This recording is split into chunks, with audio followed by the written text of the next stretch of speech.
बुलुथला मुंडटा बाजी जाई खट खड़ारे लक्ष्मी किए कहला बेलू बलिया दास चोर को भैया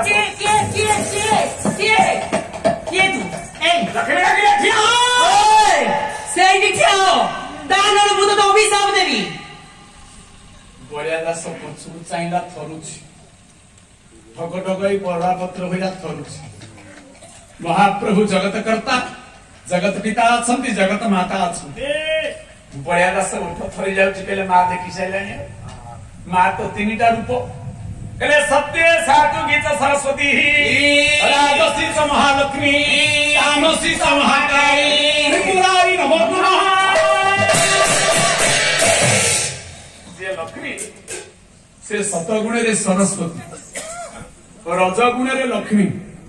तम गुण जिते तामसिक गुण आसीज काली रूप धारण कले कही देवता माने आखिरे गोचर पड़े सब प्रलय तेणु ये तीनटा रूप जिते से धारण कर से तीन गुण से महान शक्ति नहीं महासरस्वती महालक्ष्मी महाकाली कहीं सरस्वती महासरस्वती महालक्ष्मी महाकाली शिवंकर आज शीतल षष्ठी पार्वती की विवाह कर पार्वती की कहीं महापार्वती कहगलानी राधा को कहीं महाराधा कहगलानी श्रीरामचंद्र पत्नी सीता एडे बड़ सती कहीं महासीता कहगलानी कारण ये तीन जन महानता गुण अलग श्रेणी गले अध्याय साड़ी पड़े आपण मान कहे व्यापक होगा बुझीला कारण मो पाला केनारू केना गले पुणी से जगत साड़ी क्या आलोचना तेणु लक्ष्मी जिते चमकी पड़े बलराम दास हाथ जोड़ी आठे पड़े कहले कौन जगन्नाथ कहले से बर मागी था ना हरे नीलज एडे अयोग्य पुओ पुओ है बापा बोर प्रेम मागी थलु बड़ किसी बरो ना ये प्रथम ही महालक्ष्मी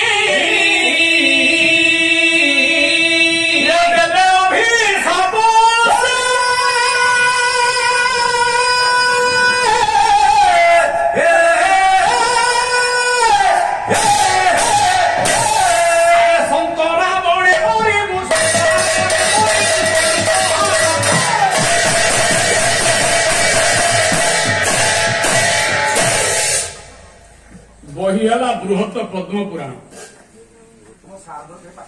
बृहत पद्म पुराण रे बलिया दास को महालक्ष्मी अभिशाप दे देले निर्लज तू जो पाप कलुषित एभलिया हीन बुद्धि करिछु बाप मांकर ए जो अदृश्य दृश्य को देखिलु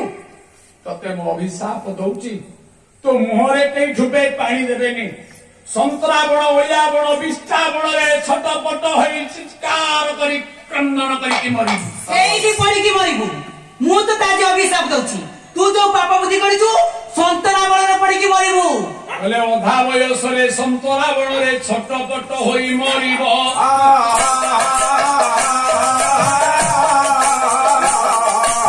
लाले पुत्र पुत्र बधु बधु दो केहि जे न देबो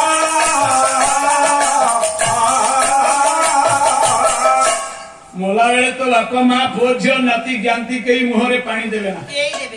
संतरा गुण छोट फोट ही मरु बलिया कहला माँ कनेला मु तो पाद तू आ मते माँ बोली डाकुछु कहले मु जेबे भक्त होई थिबी ये वैकुंठ निश्चय चलिबी वैकुंठ निश्चय चलिबी वैकुंठ निश्चय चलिबी कोन हैला खाली कोन सत्य की मु कानी रे गंठी पके की कहूची तू संतरा बण रे मरिबू कोन मने रखिदा संतरा बण रे मरिबू तो मोरे के पानी देबेनी नाही रे मां कोन ये तू ही मो मुहे पानी देबू कोरे मस्तिष्क रखिबू कोरे मस्तिष्क रखिबू कोरे मस्तिष्क रखिबू मो मुहे कहीं पानी दबा दरकार नहीं मो मुहरे पानी दब चतुर्दश ब्रह्मांड जननी बाउन भंडार मारी କରିକି ଆଣି ଜଗତ ସାନ୍ତାଣୀ ମହାଲକ୍ଷ୍ମୀ। ତାହେଲେ ଠିକ ଅଛି, ଆଜି କାନିରେ ଗଣ୍ଠି ପକେଇଲି, ଦେଖିବା ମୁଁ ତତେ କୋଉ ଦିନ ପାଣି ଦଉଛି। ସେଇ ଦିନକୁ ଅପେକ୍ଷା କରା। ବଳିଆ ଦାସ ଅଧା ବୟସ, 42 ବର୍ଷ ବୟସ, ସାରେ କର୍କଟ ରୋଗ ହେଇଗଲା। କର୍କଟ ରୋଗରେ ଆକ୍ରାନ୍ତ ହେଇକି ଉଦର ପେଟ ବ୍ୟଥା ହଉଛି। ଯାଇଥିଲେ ସମୁଦ୍ର କୂଳ ଆଡେ, ସାତଲହରୀ ମଠରୁ ବୁଲିକି ଆଇଲା ବେଳେ ଆଉ ନୋଳିଆ ସାହି ପାଖରେ ଆଉ ଯାଇପାରିଲାନି। ଆଣ୍ଠୁ ଗୋଡ ହାତ ଅଙ୍ଗ ସବୁ ଶିଥିଳ ହେଇଗଲା। କାନଠୁ ଗାଲ ପର୍ଯ୍ୟନ୍ତ ଏପଟ କାନରେ ଚାହିଁଲେ ସେପଟ କାନ ଦେଖାଗଲା, ପଚି ସଢି ସବୁ ଘା ହେଇଯାଇଛି। ଏଣେ ପେଟ କାଟୁଛି। ବୁଢା ବୋ ବୋ ହେଇ କାନ୍ଦିଲା, କହିଲା ପ୍ରଭୁ ହେ ଜଗନ୍ନାଥ, ଏ ବିଷ୍ଟାବଣ ସନ୍ତ୍ରାବଣ ଜାଣିପାରିଲାନି। ନୋଳିଆଣୀ ମାନେ ଯୋଉଠି ଅଳିଆ ପକେଇଛନ୍ତି, ଅଳିଆ ବଣ ଖରିବୁଦାରେ ଗଢୁଛି, ଚିତ୍କାର କରି ଡାକୁଛି ଯାହାର ତ ତ୍ରାଣ ଜଗତ କର୍ତ୍ତା ନାରାୟଣ। ଏତେ ବଡ ଯନ୍ତ୍ରଣା ଯିଏ ତାକୁ ଭୋଗିଛି ସେ ଜାଣିଛି।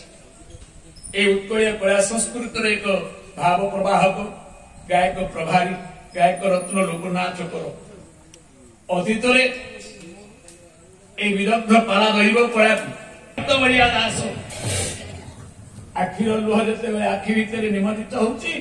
সহি পারিলানি নীଳାଦ୍ରି ବିହାରୀ ସହି ପାରିଲେନି ଭକ୍ତ ବତ୍ସଳ ଦାମୋଦର ସହି ପାରିଲେନି ଲକ୍ଷ୍ମୀ ବଲ୍ଲଭ ଡାକିଲେ ଲକ୍ଷ୍ମୀ ଲକ୍ଷ୍ମୀ ଟିକେ ସମୁଦ୍ର କୂଳ ଆଡିକି ଯିବା ବଳିଆ ଦାସଟା ଖରିବଣ ସନ୍ତରା ବଣରେ ପଡି ଛୋଟ ପଟ ହେଇ କାନ୍ଦୁଛି ମରିଯାଉ ତା ଭଳିଆ ଅଲେଖରା ପୁଅ ମରିଯିବା ଭଲ ସଖୀ କଣ ତେବେ ମା ମାର ଅର୍ଥ ଜାଣିଛ କଣ ମାର ଅର୍ଥ ହଉଛି ମମତା ଜାଣିଛି ଘୁଂସରଗଡର ରାଜା ବହି ହେଲା ପଦ୍ମନାଭ ଦେବ କବି ବହି ହେଲା ଶଶିରେଖା ଏ ଦୁନିଆରେ ମା ଭଳିଆ କିଛି ଜିନିଷ ଅଛି ବାଲିତୁଠ ଗାଁରେ ଗୋଟେ ପୁଅ ଚାକିରି କରିଛି ବମ୍ବେରେ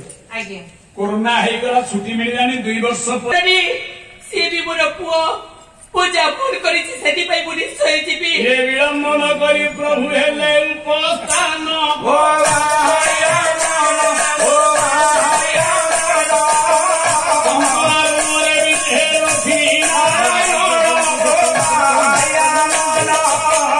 ଅନ୍ତିମ ଶ୍ୱାସରେ କଣ୍ଠ ଶୁଖି ଶୁଖି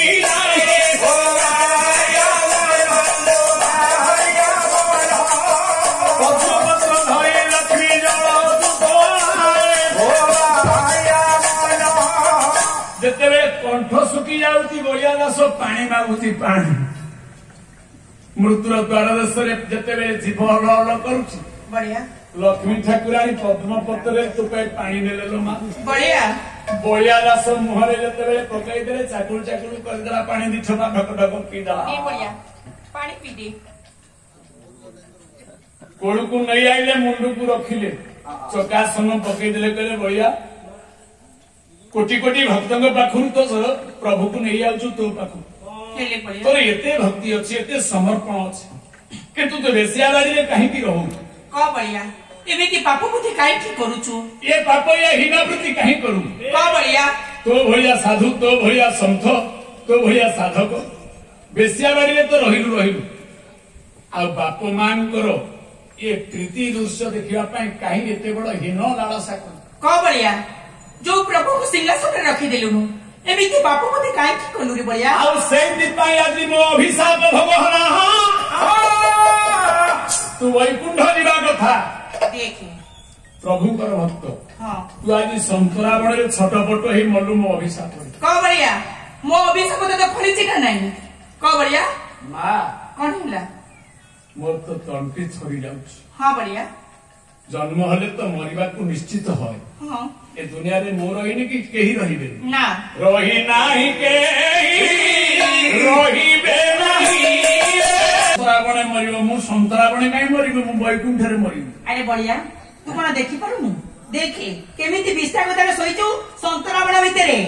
ଏଇଟା ସନ୍ତରାବଣ ହଁ ହେଲେ ଜସ୍ତାନେ ବିଜୟ ଲକ୍ଷ୍ମୀ ନାରାୟଣ ହୋ ନାରାୟଣ କିପରି ହେଲା ମା ଯୋଉଠି ଲକ୍ଷ୍ମୀ ନାରାୟଣ ସ୍ୱୟଂ ବିଜେ ହେଇଛନ୍ତି ସେଇଟା ସନ୍ତରାବଣ କେମିତି? ଯେ ବୈକୁଣ୍ଠର ଅଧିଷ୍ଠାତ୍ରୀ, ଯେ ବୈକୁଣ୍ଠର ଅଧିଷ୍ଠାତ୍ର ଦେବତା, ଯେ ବୈକୁଣ୍ଠ ବିହାରୀ ବୈକୁଣ୍ଠବାସିନୀ ଉଭୟ ଯୋଉଠି ଠିଆ ହେଇଛନ୍ତି, ତମେ ଆକୁ ସନ୍ତରାବଣ କେଉଁ ଭାବରେ ପ୍ରମାଣ କରୁଛ?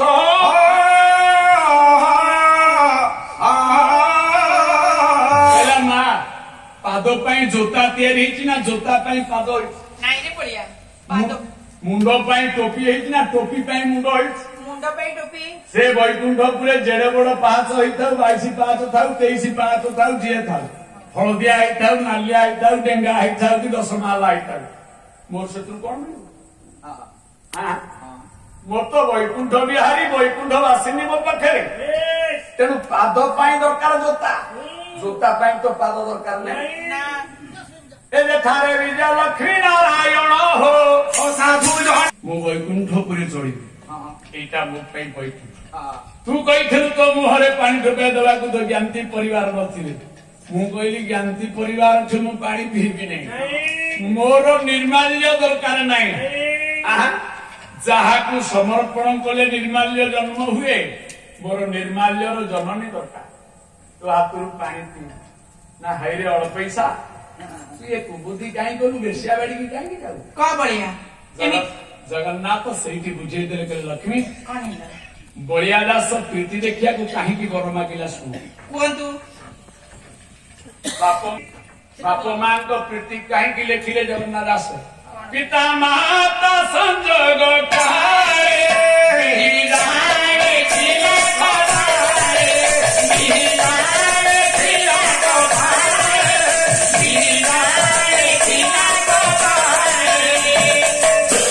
ସଂସାରରେ ପୁଣ୍ୟ କାଳ ହଉଛି ପିତାମାତାଙ୍କର ମିଳନ ସମୟ। ବଳିଆ ଦାସ କାମ ଉତ୍ତେଜନାକୁ ଚରିତ୍ରାର୍ଥ କରିବା ପାଇଁ, ଯୌବନ ଭୋଗ ବିଳାସ ପାଇଁ ଦେଖିବାକୁ ଯାଇନଥିଲା। ବଳିଆ ଦାସ ହଉଛି ଜଣେ ଗବେଷକ, ଜଣେ ତତ୍ତ୍ୱ ବିଶାରଦ। ସେ ତତ୍ତ୍ୱକୁ ଜାଣିବା ପାଇଁ ସୃଷ୍ଟି ଆଉ ସ୍ରଷ୍ଟା କେମିତି ଭାବରେ ଏ ସୃଷ୍ଟି ନିର୍ମାଣ ହଉଛି, ଏ ସୃଷ୍ଟି କେମିତି ବିଲୟ ହଉଛି, ସୃଷ୍ଟି ପାଇଁ ପିତାମାତାଙ୍କର ମାଧ୍ୟମ କାହିଁକି ଆବଶ୍ୟକ ପଡୁଛି, ଇଏ ନିଜକୁ ନିଜେ ଜାଣିବା ପାଇଁ ସେବେଳେ ଏ ଦେହେ ଜଗନ୍ନାଥ ଅଛି, ମିଛରେ ପ୍ରତିଭା ବୁଝୁଛି, ମିଛରେ ପ୍ରତିଭା ବୁଝୁଛି, ମିଛରେ ପ୍ରତିଭା ବୁଝୁଛି। ବଳିଆ ଦାସ କୋଉ ମୂର୍ତ୍ତି ବିଶ୍ୱାସ କରେ, କୋଉ ପ୍ରତିମାକୁ ବିଶ୍ୱାସ କରେ ନା। ସେ ଚିନ୍ତା କରେ ଏ ଦେହରେ ଜଗନ୍ନାଥ ଅଛି। ତୀର୍ତ୍ତନ ହଉ, କୁଜଙ୍ଗ ହଉ, ବାଳିତୀର୍ଥ ହଉ, ନୂଆ ଗାଁ ହଉ,